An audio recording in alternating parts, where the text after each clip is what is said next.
রাম ও নারায়ণ রাম মাই cosy লাইফস্টাইলের আরও একটা নতুন ব্লগে সকলকে জানাই স্বাগত। আজকে 14ই নভেম্বর শিশু দিবস।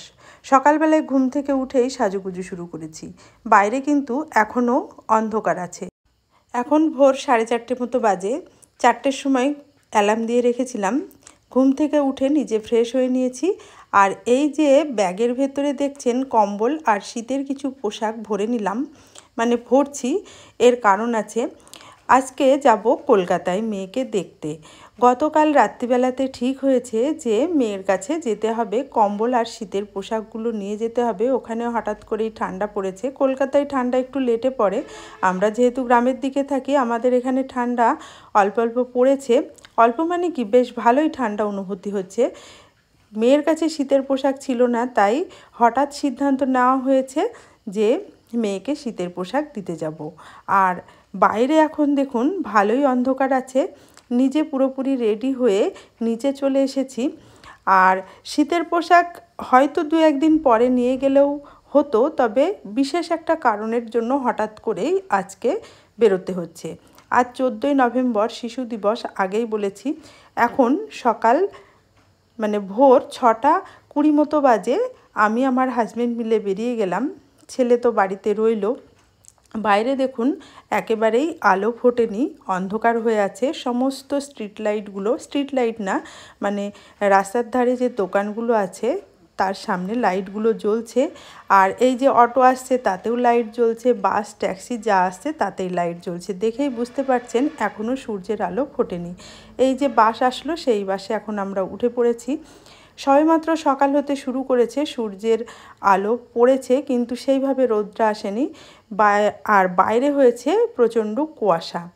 যাই হোক, 1 ঘন্টা জার্নি করে এখন চলে এসেছি কৃষ্ণনগর স্টেশনে। কৃষ্ণনগর স্টেশনের ওই যে ট্রেন দাঁড়িয়ে আছে 2 নম্বর প্ল্যাটফর্মে, ওই ট্রেনটায় আমরা যাব শিয়ালদাতে।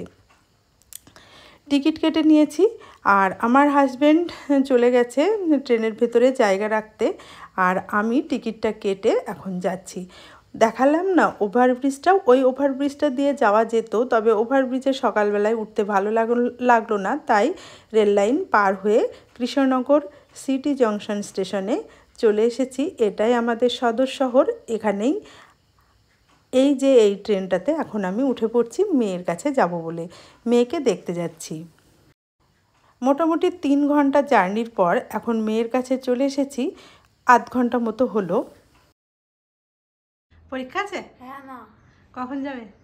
এই 1টার দিকে বেরোবো। এখন 12টা 6 বাজে। 2টোর সময় পরীক্ষা তো? হ্যাঁ, 2টোর সময় পরীক্ষা। ঠিক আছে, পড়ো।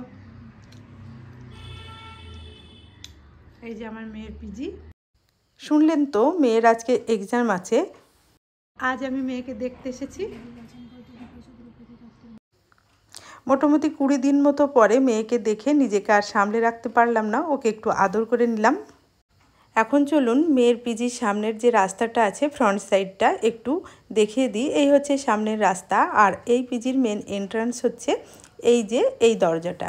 এই দরজাটা দিয়ে ঢুকে লক করে দিলেই সমস্ত কিছু সিকিওর হয়ে যায়। আর একজন মাসি আছেন যিনি রান্নাবান্না করে দেন আর ওদের দেখাশোনা করেন।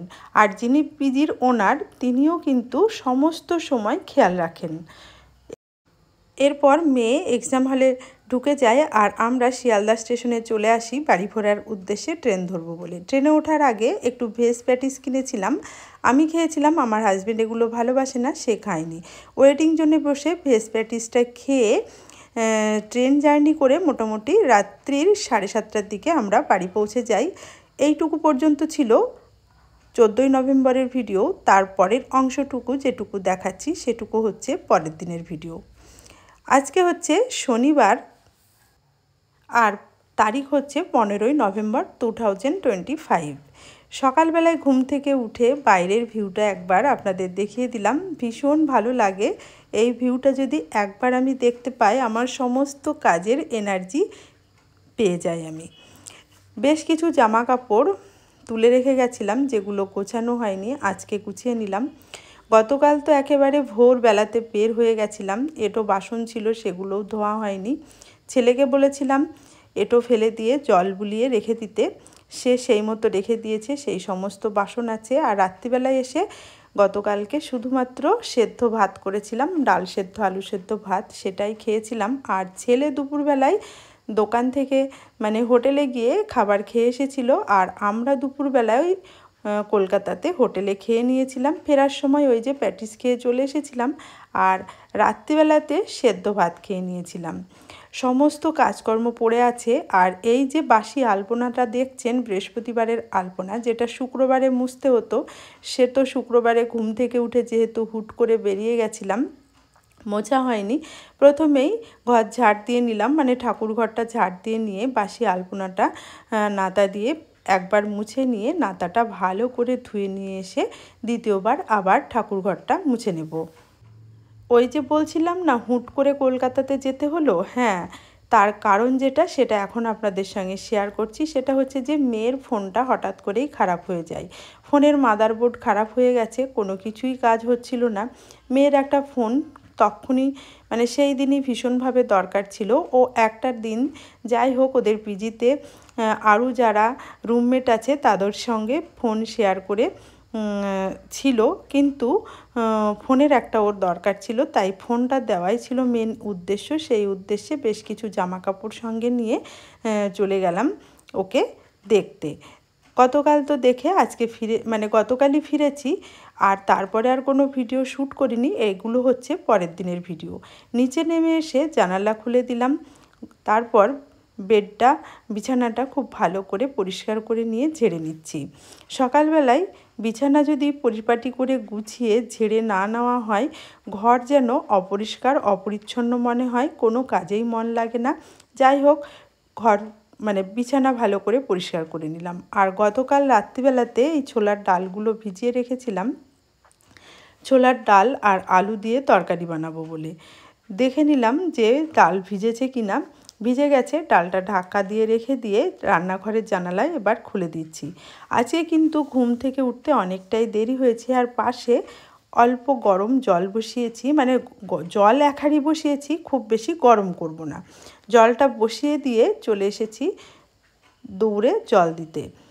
ওই যে আজ ঘুম থেকে উঠতে দেরি হয়েছে বলছিলাম, গতকাল তো রাত্রিবেলায় এসে অনেকটাই দেরি হয়ে গেছিলো ঘুমাতে যেতে, যার কারণে আজকে ঘুম থেকে একটু দেরি করেই উঠেছি। আর আজকে যেহেতু আপনাদের দাদা ভাইয়ের ছুটি আছে, সেই কারণে আজকে হচ্ছে বিরসা মুন্ডার জন্মদিন, সেই উপলক্ষে একটা ছুটি আছে। আজকে অতটা রান্নার তাড়াহুড়ো নেই, ধীরে ধীরে করলেই হবে, এই আর কি। দৌড়ে জল দিয়ে ঝাঁট দিয়ে দৌড় ধুয়ে দরজাটা বন্ধ করে রেখে এই যে বেশ কিছু জামা কাপড় নিয়ে বাইরে বের হলাম।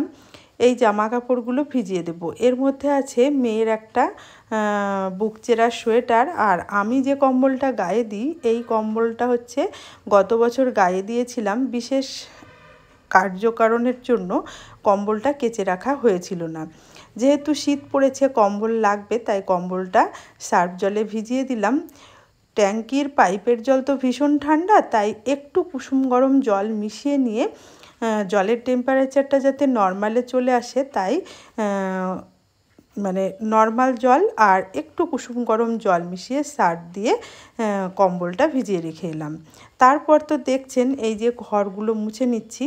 কম্বলটা প্রথমে ভিজিয়ে রেখে যদি অনেকক্ষণ সময় পাওয়া যায় কাচার আগে, তাহলে কম্বলের ময়লাগুলো ভালো মতো ভিজে যাবে, কাচার সময় কষ্টটা অনেক কম হবে। তাই ঘুম থেকে উঠেই মোটামুটি বেশ কিছু কাজ করে নিয়েই কম্বলটা ভিজিয়ে দিলাম। এখন তো এই যে ঘর দোর সমস্ত মুছে নিচ্ছি, মোছা কমপ্লিট হয়ে গেছে। আর একটু জল বেশি করে গরম করে নিয়ে পাশে আরও এক গামলা জামা কাপড় ভিজিয়েছি। তারপর নিজে ফ্রেশ হয়ে চলে এসেছি চা খেতে। আজকে শীতের রোদ গায়ে মেখে বিছানায় বসেই চা খাবো।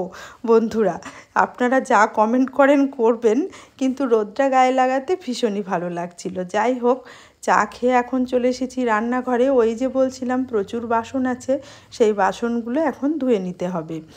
চাটা খেয়ে নিলাম, কারণ ওই ঘুম থেকে উঠতে অনেকটাই দেরি হয়ে গেছে। বাসন ধুয়ে যদি চা খেতে যাই অনেক দেরি হয়ে যাবে, তাই ছেলেরও চা খেয়ে পড়তে বসার আছে, তাই আগেই চা খেয়ে নিয়েছি, তারপর বাসনগুলো ধুতে চলে এসেছি।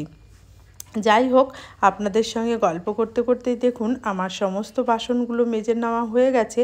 আর গতকাল যেহেতু অনেকটাই জার্নি হয়েছে, আজকে কাজের এনার্জি তেমন একটা পাওয়া যাচ্ছে না।